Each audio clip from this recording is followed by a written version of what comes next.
GeM TV நேயர்களுக்கு அன்பு வணக்கங்களை கூறிக்கொண்டு வழக்கம் போல் விநாயகப் பெருமானை வணங்கி இன்றைய 12 ராசிகளுக்கான பலன்கள். இன்று 1/3/2025 மாசி மாதம் 17ஆம் தேதி குரோதி வருடம் அற்புதமான சனிக்கிழமை நல்ல நாள். இன்றைய ஆதிக்க கிரகம் சனி பகவான். இன்று நாம் வழிபட வேண்டிய தெய்வம் பெருமாளை வழிபட வேண்டும், ஆஞ்சநேய மூர்த்தியை வழிபட வேண்டும். இன்றைய சூரிய உதயம் காலை 6:25 சூரிய அஸ்தமனம் மாலை 6:18 இன்றைய நல்ல நேரம் காலை 7:30 முதல் காலை 8:30 வரை. அதேபோல் மாலை 4:30 முதல் மாலை 5:30 வரை. இன்றைய ராகு காலம் காலை 9 முதல் காலை 10:30 வரை.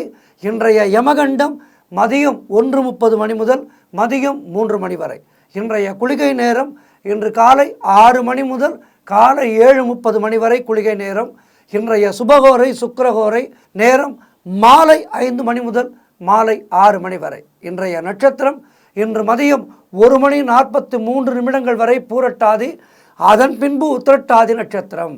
இன்றைய திதி இன்று அதிகாலை 4:40 வரை வளர்பிறை பிரதமை, அதன் பின்பு துதியை வருகின்றது. இன்றைய சந்திராட்டம நட்சத்திரம் இன்று மதியம் 1:43 வரை ஆயில்யம், அதன் பின்பு மக நட்சத்திரம். அடுத்து நாம் காண இருப்பது இன்றைய 12 ராசிகளுக்கான பலன்களை. மேஷ ராசி அன்பர்களே, இன்று சந்திரன் உங்கள் ராசிக்கு 12ஆம் இடத்திலே சஞ்சரிக்கின்றார்.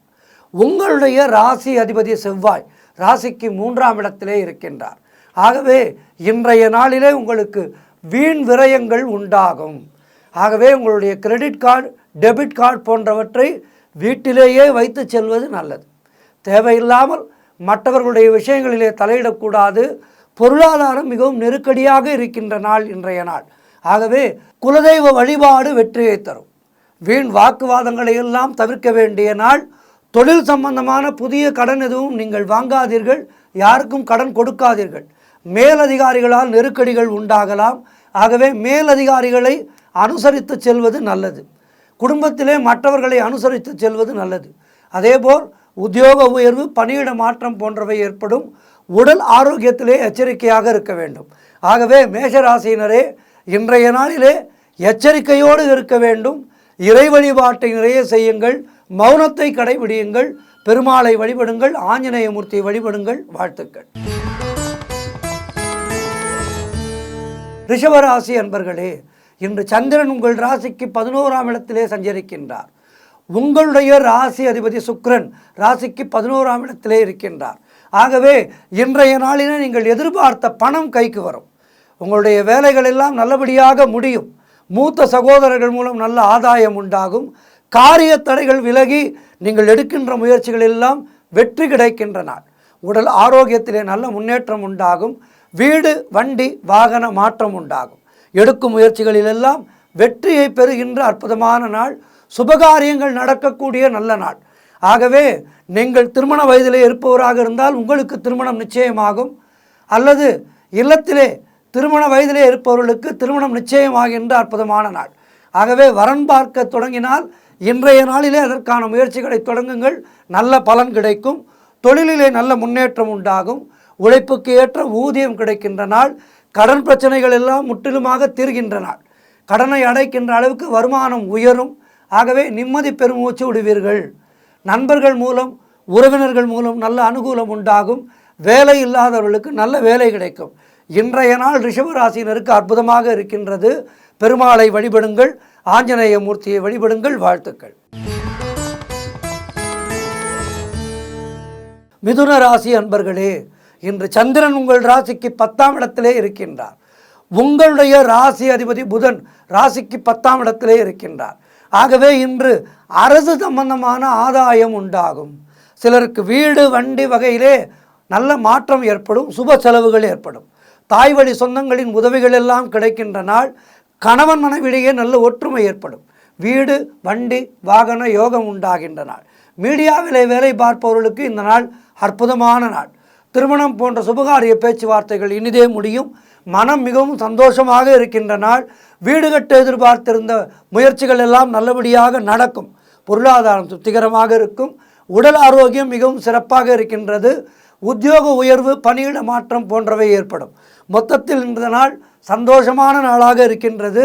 மேலும் நற்பலன்களை பெறுவதற்கு பெருமாளை வழிபாடு செய்யுங்கள், ஆஞ்சநேய மூர்த்தியை வழிபாடு செய்யுங்கள். வாழ்த்துக்கள்.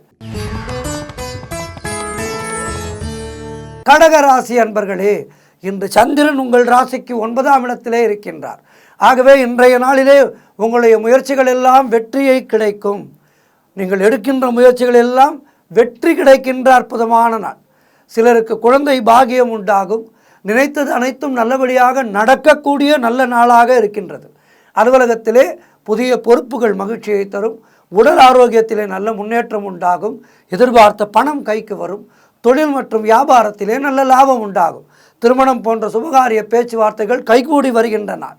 நண்பர்கள் மூலம், உறவினர்கள் மூலம் நல்ல ஆதாயம் ஏற்படும். உத்தியோக உயர்வு, பதவி உயர்வு, பணியிட மாற்றம் போன்றவை கிடைக்கும். குழந்தைகளால் மகிழ்ச்சி உண்டாகின்ற நாள். மொத்தத்தில் இன்றைய நாள் கடகராசியினருக்கு சிறப்பாக இருக்கின்றது. மேலும் நற்பலன்களை பெறுவதற்கு பெருமாளை வழிபாடு செய்யுங்கள், ஆஞ்சநேய மூர்த்தியை வழிபாடு செய்யுங்கள். வாழ்த்துக்கள். சிம்மராசி அன்பர்களே, இன்று சந்திரன் உங்கள் ராசிக்கு 8ஆம் இடத்திலே இருக்கின்றார். உங்களுடைய ராசி அதிபதி சூரியன் ராசிக்கு 7ஆம் இடத்திலே இருக்கின்றார். இன்றைக்கு நாள் முழுதும் உங்களுக்கு சந்திராட்டமும் இருக்கின்றது. தேவையில்லாத பயத்தை தவிர்த்து கொள்ளுங்கள். வேலை மாற்றம் சிலருக்கு ஏற்படும். மனக்குழப்பமும் பதற்றமும் இருக்கக்கூடிய நாள். இன்றைய நாளிலே மௌனத்தை கடைபிடியுங்கள். யாரோடும் அதிகம் பேசாதீர்கள். யாருக்கும் வாக்கு கொடுக்காதீர்கள். யாருடைய செயலுக்கும் நீங்கள் உங்களுடைய ஆலோசனைகளை சொல்லாதீர்கள். கூட்டு தொழிலிலே புதிய முதலீடுகளை தவிர்க்க வேண்டிய நாள். கடன் பிரச்சனை சற்று அதிகமாகும். ஆகவே கவனமாக இருங்கள். உடல் ஆரோக்கியத்திலே கவனம் தேவை. குலதெய்வ வழிபாடு மன அமைதியை தரும். வேலை செய்யும் இடத்திலே மற்றவரை பற்றி எதுவும் பேசக்கூடாது. கோபத்தை முற்றிலுமாக தவிர்க்க வேண்டிய நாள் இன்றைய நாள். கணவன் மனைவியிடையே சண்டை சச்சரவுகள் ஏற்படலாம். எதிலும் எச்சரிக்கையாக செயல்பட வேண்டிய நாள். மற்றவரோடு பேசும்போது மிக கவனமாக தேவை. வார்த்தைகளை தேர்ந்தெடுத்து பேசுங்கள். கோர்ட் கேஸ் போன்ற பிரச்சனைகளிலே இன்றைய நாளிலே ஈடுபட வேண்டாம். அலுவலகத்திலே வேலை பளு அதிகமாக இருக்கும். வெளியூர் பயணங்களை தவிர்க்க வேண்டிய நாள் இன்றைய நாள். மொத்தத்தில் இன்றைய நாளிலே இறை வழிபாட்டால் நலம் காண வேண்டிய நாள். பெருமாளை வழிபடுங்கள், ஆஞ்சநேய மூர்த்தியை வழிபடுங்கள். வாழ்த்துக்கள். கன்னிராசி அன்பர்களே, இன்று சந்திரன் உங்கள் ராசிக்கு 7ஆம் இடத்திலே சஞ்சரிக்கின்றார். உங்களுடைய ராசி அதிபதி புதன் ராசிக்கு 7ஆம் இடத்திலே இருக்கின்றார். ஆகவே இன்றைய நாளிலே திருமண பேச்சுவார்த்தைகள் சுபமாக முடியும். கூட்டுத் தொழிலிலே நல்ல லாபம் ஏற்படுகின்ற நாள். நீங்கள் செய்யும் முயற்சிகளிலெல்லாம் வெற்றி கிடைக்கின்ற நாள். கணவன் மனைவிக்குள் இருந்து வந்த பிரச்சனைகள் எல்லாம் தீரும். புதிய வேலை வாய்ப்புகள் உண்டாகும். நினைத்த காரியம் அனைத்தும் நல்லபடியாக நடக்கக்கூடிய நல்ல நாளாக இருக்கின்றது. மனக்குழப்பங்கள் எல்லாம் தீரும். வீடு, வண்டி, வாகன யோகம் உண்டாகும். செய்யும் செயலிலே பெயரும் புகழும் கிடைக்கும். அலுவலகத்திலே சம்பள உயர்வு, பதவி உயர்வு போன்றவை கிடைக்கும். சுபகாரியங்கள் நடக்கக்கூடிய அற்புதமான நாள். நண்பர்கள் மூலம் அனுகூலம் உண்டாகும். இப்படி எல்லா வகையிலும் ஏற்றமும் மாற்றமும் கிடைக்கின்ற நல்ல நாளாக இருக்கின்றது. மேலும் நற்பலன்களை பெறுவதற்கு ஆஞ்சநேய மூர்த்தியை வழிபடுங்கள், பெருமாளை வழிபடுங்கள். வாழ்த்துக்கள். துலாம் ராசி அன்பர்களே, இன்று சந்திரன் உங்கள் ராசிக்கு 6ஆம் இடத்திலே சஞ்சரிக்கின்றார். உங்கள் ராசி அதிபதி சுக்கிரன் ராசிக்கு 6ஆம் இடத்திலே இருக்கின்றார். ஆகவே இன்றைய நாளிலே வேலை மாற்றம் ஏற்படும். கூட்டு தொழிலிலே மன வருத்தங்கள் உண்டாகலாம். குலதெய்வ வழிபாடு மன அமைதியை தரும். காரிய தடைகள் ஏற்பட்டு விலகுகின்ற நாள். அலுவலகத்திலே வீண் வாதங்களை எல்லாம் தவிர்க்க வேண்டிய நாள் இன்றைய நாள். உடல் ஆரோக்கியத்திலே எச்சரிக்கையாக இருக்க வேண்டும். குடும்பத்திலே கணவன் மனைவிக்குள் சண்டை சச்சரவுகள் ஏற்பட்டு விலகும். வீடு, வண்டி சம்பந்தமான விரய செலவுகள் சிலருக்கு ஏற்படலாம். திருமணம் போன்ற சுபகாரிய பேச்சுவார்த்தைகள் சற்று தாமதமாகும். உத்தியோகத்திலே இருப்பவர்கள் கூடுதல் கவனம் செலுத்த வேண்டும். பணியிலே தொழில் மற்றும் வியாபாரத்திற்காக புதிய முதலீடுகளை, புதிய முயற்சிகளை முற்றிலுமாக தவிர்க்க வேண்டிய நாள். ஆகவே இன்றைய நாளிலே நாளும் கோளும் சுமாராக இருக்கின்றது. ஆகவே இறை வழிபாடு செய்யுங்கள், பெருமாளை வழிபாடு செய்யுங்கள், ஆஞ்சநேய மூர்த்தியை வழிபாடு செய்யுங்கள். தடைகள் விலகும். வாழ்த்துக்கள். விருச்சிக ராசி அன்பர்களே, இன்று சந்திரன் உங்கள் ராசிக்கு 5ஆம் இடத்திலே இருக்கின்றார். உங்கள் ராசி அதிபதி செவ்வாய் ராசிக்கு 8ஆம் இடத்திலே இருக்கின்றார். ஆகவே இன்றைய நாளிலே குழந்தை இல்லாத தம்பதிகளுக்கு குழந்தை பாக்கியம் உண்டாகின்ற நாள். நீங்கள் செய்கின்ற செயலிலே உங்களுக்கு பெயரும் புகழும் உண்டாகும். சிலருக்கு புதிய வேலை வாய்ப்புகள் உண்டாகும். அது ஒரு நல்ல மாற்றத்தை உங்களுக்கு எதிர்காலத்திலே ஏற்படுத்தி கொடுக்கும். தொழில் மற்றும் வியாபாரத்திலே நல்ல லாபம் உண்டாகும். கடன் பிரச்சனைகள் முற்றிலுமாக தீருகின்ற நாள். நிறைய வருமானம் கிடைக்கும். ஆகவே கடனை எல்லாம் அடைத்து விடுவீர்கள். புதிய வேலை வாய்ப்புகள், புதிய பதவி உயர்வு போன்றவை கிடைக்கும். திடீர் பணவரவு உண்டாகின்ற நாள். தொழிலிலே நல்ல லாபம் ஏற்படும். நீங்கள் சின்ன தொழில் செய்பவராக இருந்தாலும் பெரிய தொழிலதிபராக இருந்தாலும் உங்களுடைய தொழிலிலே நல்ல லாபத்தை தருகின்ற நாள் இன்றைய நாள். திருமண பேச்சுவார்த்தைகள் சுபமாக முடியும்.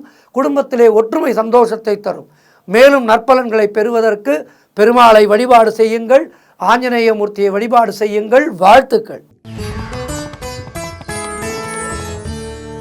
தனுசு ராசி அன்பர்களே, இன்று சந்திரன் உங்கள் ராசிக்கு 4ஆம் இடத்திலே சஞ்சரிக்கின்றார்.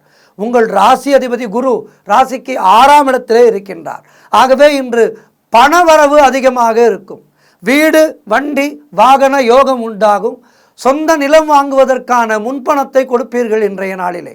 ரியல் எஸ்டேட் செய்பவர்களுக்கு நல்ல லாபம் வருகின்ற நாள். உங்களுடைய காரியங்கள் அனைத்தும் நல்லபடியாக நடக்கும். உத்தியோகத்திலே சம்பள உயர்வு, பதவி உயர்வு, இடமாற்றம் போன்றவை சிலருக்கு ஏற்படும். நண்பர்கள், உறவினர்களால் நல்ல ஆதாயம் உண்டாகின்ற நாள். தாய்வழி சொத்துக்கள் கைக்கு வரும். நீங்கள் நினைத்ததெல்லாம் நல்லபடியாக நடக்கக்கூடிய அற்புதமான நாள். குலதெய்வ வழிபாடு அனுகூலத்தை தரும். முன்னோர்களுடைய ஆசீர்வாதம் பரிபூர்ணமாக கிடைக்கும். கணவன் மனைவிடையே நல்ல ஒற்றுமை ஏற்படும். மொத்தத்தில் இன்றைய நாள் சிறப்பாக இருக்கின்றது. மேலும் சிறப்புகளை பெறுவதற்கு பெருமாளை வழிபாடு செய்யுங்கள். ஆஞ்சநேய மூர்த்தியை வழிபாடு செய்யுங்கள். வாழ்த்துக்கள். மகர ராசி அன்பர்களே, இன்று சந்திரன் உங்கள் ராசிக்கு 3ஆம் இடத்திலே சஞ்சரிக்கின்றார். உங்கள் ராசி அதிபதி சனி ராசிக்கு 2ஆம் இடத்திலே இருக்கின்றார். ஆகவே இன்றைய நாளிலே நீங்கள் எடுக்கும் முயற்சிகள் எல்லாம் வெற்றியை பெறுகின்ற அற்புதமான நாள். பிரிண்ட் மீடியா மற்றும் ஷேர் மார்க்கெட் போன்ற துறைகளிலே வேலை பார்ப்பவர்களுக்கு நல்ல லாபத்தை தருகின்ற நாள். கூட்டு தொழிலிலே நல்ல லாபங்கள் வரக்கூடிய நாள். வேலை இல்லாதவர்களுக்கு நல்ல வேலை கிடைக்கும். பொருள் வரவு, தனலாபம் அதிகரிக்கின்ற நாள். திடீர் அதிர்ஷ்டம் சிலருக்கு கை கொடுக்கும். இளைய சகோதரர்கள் மூலம் அனுகூலம் உண்டாகும். தந்தை உறவு வழியிலே நல்ல அனுகூலம் உண்டாகும். உடல் ஆரோக்கியத்திலே நல்ல முன்னேற்றம் உண்டாகும். கடன் தொல்லைகள் முற்றிலுமாக விலகுகின்ற நாள். நண்பர்கள் மூலம் எதிர்பார்த்த உதவிகள் எல்லாம் கிடைக்கும். ஆகவே இன்றைய நாள் சிறப்பாக இருக்கின்றது. மேலும் நற்பலன்களை பெறுவதற்கு பெருமாளை வழிபாடு செய்யுங்கள். ஆஞ்சநேய மூர்த்தியை வழிபாடு செய்யுங்கள். வாழ்த்துக்கள்.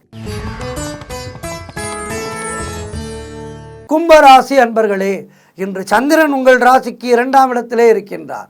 உங்கள் ராசி அதிபதி சனி ராசியிலேயே இருக்கின்றார். ஆகவே திருமணம் சம்பந்தமான சுபகாரிய பேச்சுவார்த்தைகள் இனிதே முடிகின்ற நாள்.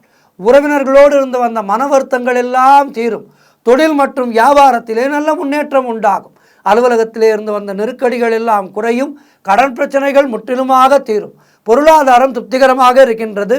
பிள்ளைகளால் பெருமை ஏற்படும். வாழ்க்கை துணையால் நல்ல மகிழ்ச்சி உண்டாகும். பழைய பாக்கிகள் வசூலாகும். குடும்பத்திலே நல்ல ஒற்றுமை இருக்கும். காரிய வெற்றிகள் பெருமளவிலே ஏற்படுகின்ற நல்ல நாள். ஆகவே முயற்சிகளை எல்லாம் தொடங்குங்கள். வெற்றிகள் தேடி வரும். குலதெய்வ வழிபாடு வெற்றியை தரும். ஒரு செயலை செய்வதற்கு முன்பாக உங்களுடைய குலதெய்வத்தை மனதார நினைத்து கொள்ளுங்கள். இது உங்களுக்கு மட்டுமல்ல, 12 ராசியினருக்குமே குலதெய்வ வழிபாடு என்பது நம்முடைய செயல்களுக்கு முதலிலே நம்மை காக்கின்ற தெய்வம் குலதெய்வம். ஆகவே என்ன ஒரு செயல் செய்தாலும் குலதெய்வத்தை முதலிலே துதித்துவிட்டு அதன் பின்பு இஷ்ட தெய்வத்தை நினையுங்கள். ஆகவே இன்றைய நாளிலே குலதெய்வ வழிபாட்டோடு உங்களுடைய முயற்சிகளை தொடங்குங்கள். மிகவும் சிறப்பாக இருக்கும். வெற்றியை தேடித்தரும். மொத்தத்திலே கும்பராசினருக்கு இன்றைய நாள் சந்தோஷமான நாளாக இருக்கின்றது. எதிர்பார்த்த பணியிட மாற்றம் கிடைக்கும். குடும்பத்திலே சந்தோஷம் இருக்கும். உடல் ஆரோக்கியம் சிறப்பாக இருக்கின்றது. பொருள் வரவு அதிகமாக இருக்கின்றது. இப்படி எல்லா விஷயங்களிலும் நன்றாக இருக்கின்றது. மேலும் நற்பலன்களை பெறுவதற்கு பெருமாளை வழிபாடு செய்யுங்கள். ஆஞ்சநேய மூர்த்தியை வழிபடுங்கள். வாழ்த்துக்கள். அடுத்து மீனராசி அன்பர்களே, இன்று சந்திரன் உங்கள் ராசியிலேயே இருக்கின்றார். உங்கள் ராசி அதிபதி குரு ராசிக்கு 3ஆம் இடத்திலே இருக்கின்றார். ஆகவே இன்றைய நாளிலே புதிய முயற்சிகள் எல்லாம் வெற்றியை தரும். உடல் ஆரோக்கியம் திருப்திகரமாக இருக்கும், பணவரவு அதிகரிக்கும், பொருளாதாரம் மிகவும் திருப்திகரமாக இருக்கின்றது. தொட்டதெல்லாம் பொன்னாகக்கூடிய அற்புதமான நாள். கடன் பிரச்சனைகள் முற்றிலுமாக தீரும். நினைத்ததெல்லாம் நல்லபடியாக நடக்கக்கூடிய நல்ல நாளாக இருக்கின்றது. வேலை இல்லாதவர்களுக்கு நல்ல வேலை கிடைக்கும், எதிர்பார்த்த பணம் கைக்கு வரும், பணியிட மாற்றம் கிடைக்கும், உத்தியோகத்திலே நல்ல பதவி உயர்வு, சம்பள உயர்வு போன்றவை கிடைக்கும். நண்பர்கள் உறவினர்களால் அனுகூலம் உண்டாகும். தொழில் மற்றும் வியாபாரத்திலே முன்னேற்றம் ஏற்படும்.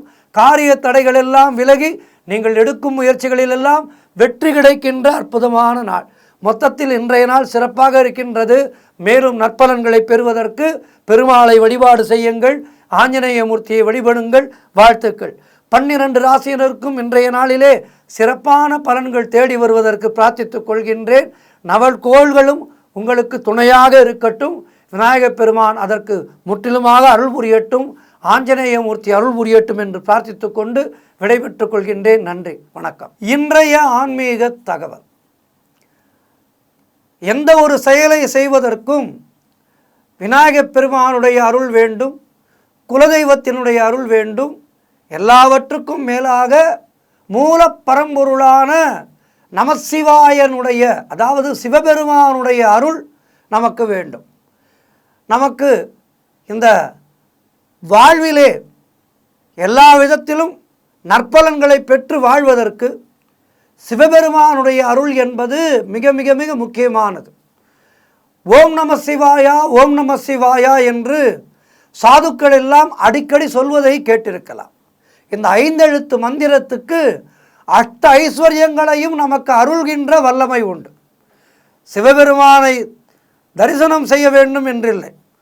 சிவபெருமானுடைய மந்திரம், இந்த நமசிவாய வாழ்க என்கின்ற இந்த மந்திரத்தை நாள்தோறும் 24 மணி நேரத்திலே நமக்கு எப்போதெல்லாம் நேரம் கிடைக்கின்றதோ அந்த நேரங்களிலே எல்லாம் இந்த ஓம் நம சிவாயா, ஓம் நம சிவாயா என்ற மந்திரத்தை சொல்லிக்கொண்டே இருந்தாலே போதும், நமக்கு வெற்றிகள் எல்லாம் தேடி வரும். சாதுக்கள் முக்தியை நோக்கி பயணத்தை செய்து கொண்டிருப்பவர்கள். அவர்களுக்கு இந்த லௌகீக உலகிலே எதுவுமே தேவையில்லை.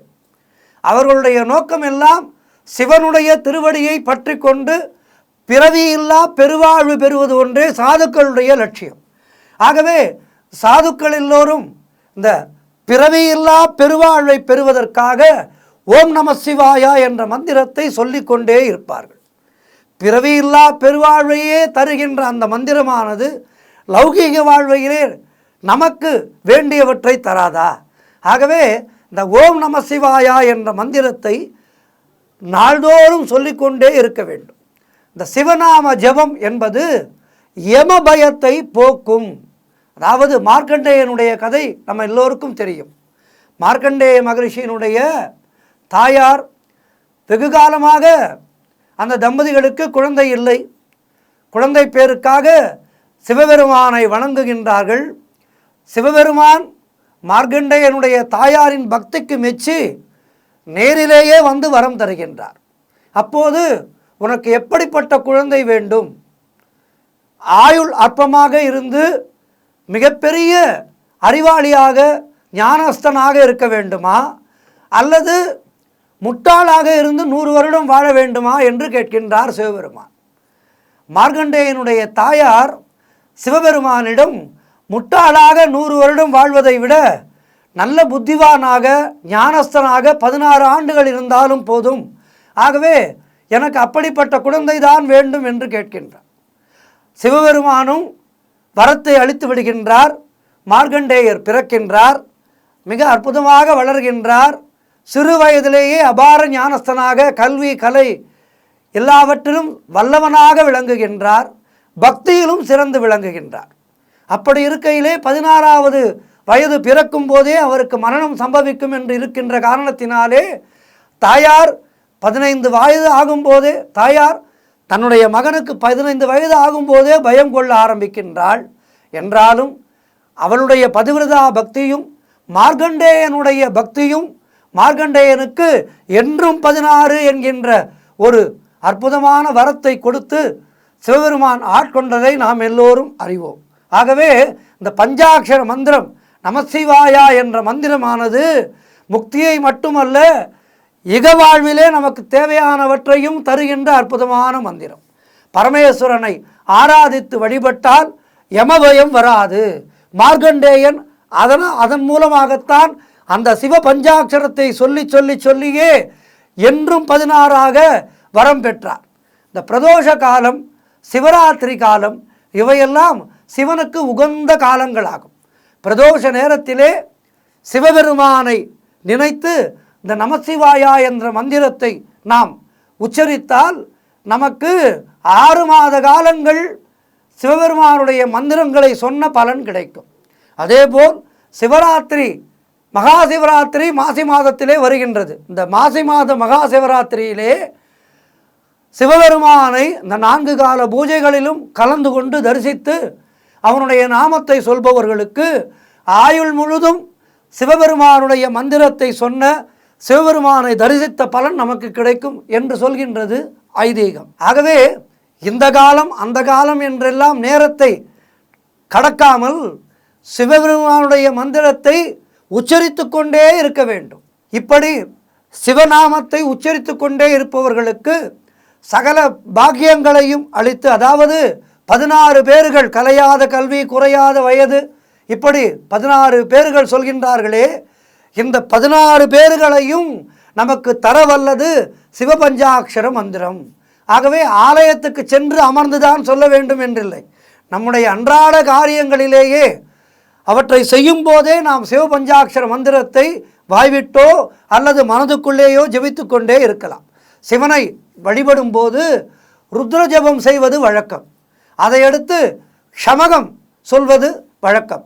ருத்ரத்திலே பரமேஸ்வரனுடைய குணாதிசயங்களை வர்ணித்துவிட்டு நமஸ்காரம் செய்ய வேண்டும். இந்த நமஸ்காரத்தை முதலிலே சொல்லிக்கொண்டு பிறகு பரமேஸ்வரனுடைய வாக்கியங்கள், அதாவது பரமேஸ்வரனை போற்றுகின்ற வாக்கியங்கள் வருகின்றது. அதுதான் ஷமகம் என்பது. எடுத்தவுடன் நமஸ்காரம் செய்துவிட்டால் அதிலேயே பரமேஸ்வரன் மகிழ்ந்து போய் விடுவான். அதன் பிறகு நாம் சொல்வதையெல்லாம் அன்போடு கேட்டு நாம் கேட்கின்ற அனைத்தையும் அனுகிரகம் செய்வதுதான் சிவபெருமானுடைய மிக அற்புதமான சக்தி. சிவபெருமான் கேட்டதையெல்லாம் அருள்கின்ற ஒரு அற்புதமான கடவுள். சிவன் ஏதோ அழிக்கும் கடவுள் அல்ல, நம்முடைய மும்மலங்களை அழிக்கின்ற கடவுள். வித்வான் பரமேஸ்வரர், ஒரு வித்வான் சொல்கின்றார், ஒரு வித்வான் சொல்கின்றார், பரமேஸ்வரா, முன் ஜென்மத்திலே நான் உன்னை நமஸ்காரம் செய்யவில்லை போலும், அதனால்தான் இந்த ஜென்மம் எனக்கு இப்படி வாய்த்திருக்கின்றது என்கின்றார். அதாவது முன் ஜென்மத்திலே நான் உன்னை நமஸ்காரம் செய்திருந்தால், உன்னை போற்றி புகழ்ந்திருந்தால் இன்று எனக்கு இந்த பிறவி கிடைத்திருக்காது, பிறவியில்லா பெருவாழ்வை நான் பெற்றிருப்பேன். ஆகவே இந்த பிறவியிலே நான் உன்னை நமஸ்காரம் செய்கின்றேன், மீண்டும் எனக்கு பிறவி இல்லாமல் செய்வாயாக என்று வேண்டுகின்றார் ஒரு வித்வான். ஆக நமஸ்காரம் செய்யாததற்கு என்னை மன்னித்து விடு, இப்போது நான் இந்த ஜென்மாவிலே உன்னை நமஸ்காரம் செய்கின்றேனே, அதற்காக என்னை மறுபடியும் அடுத்த ஜென்மத்திலே பிறக்காமல் இந்த பிறவி என்ற பெருங்கடலில் நான் மீண்டும் விழாமல் என்னை காப்பாயாக, அதற்காக உன்னை இந்த ஜென்மத்திலே நான் நமஸ்காரம் செய்கின்றேன் என்று வழிபடுகின்றார். ஆகவே சிவபெருமானுடைய மந்திரங்களை சொல்லி சிவபெருமானை நமஸ்காரம் செய்தவனுக்கு மறுஜென்மா என்பது கிடையாது. மறுஜென்மாவே இல்லாத போது உன்னை அடுத்த ஜென்மத்திலே நான் எப்படி நமஸ்காரம் செய்ய முடியும்? ஆகவே அதற்கும் சேர்த்து இந்த ஜென்மத்திலேயே நான் உன்னை நமஸ்காரம் செய்கின்றேன் என்று கூறி சிவபெருமானை நமஸ்காரம் செய்ய வேண்டும். இந்த ஜென்மாவுக்காக ஒரு நமஸ்காரம், அடுத்த ஜென்மா இல்லாமல் போவதற்காக ஒரு நமஸ்காரம். ஆக 3 நமஸ்காரங்களை நாம் செய்ய வேண்டும். சிவபெருமானுடைய ஆலயத்துக்கு செல்லும்போது முற்பிறவியிலே நமஸ்காரம் செய்ய தவறிவிட்டேன், அதற்காக ஒரு நமஸ்காரம். இந்த பிறவியிலே நான் உன்னை நமஸ்காரம் செய்கின்றேன் என்று சொல்லி ஒரு நமஸ்காரம். அதற்கு பின்பு அடுத்த ஜென்மா எனக்கு இல்லாமல் செய்துவிடு என்று பிரார்த்தித்து கொண்டு ஒரு நமஸ்காரம். ஆக 3 நமஸ்காரங்கள் சிவபெருமானுடைய ஆலயத்துக்கு செல்லும் போது நாம் செய்ய வேண்டும். இந்த 3 நமஸ்காரங்களை செய்து சிவபெருமானை வழிபடுகின்ற அடியார்களுக்கு எந்த விதமான தடையும் இல்லாமல் முக்தி என்ற பேரு நிச்சயமாக கிடைக்கும். ஆக சிவநாம ஜபம், சிவ வழிபாடு, நமஸ்காரம் இவையெல்லாம் முக்திக்காக சொல்லப்பட்டிருப்பது. ஆகவே நமக்கு இவற்றை செய்வதாலே முக்தியும் கிடைக்கும். இந்த பிறவியிலே நாம் அடுத்தவரை அண்டி வாழாத ஒரு அற்புதமான ஐஸ்வர்யங்களுடன் கூடிய நல்ல வாழ்க்கையும் கிடைக்கும். ஆகவே வாழ்நாளிலே எல்லா விதமான சுகங்களையும் தந்து முக்தியையும் தருகின்ற எம்பெருமான் ஈசனை துதிப்போம். நமசிவாய வாழ்க, நாதந்தாள் வாழ்க என்று கூறி விடைபெறுகின்றேன். நன்றி, வணக்கம்.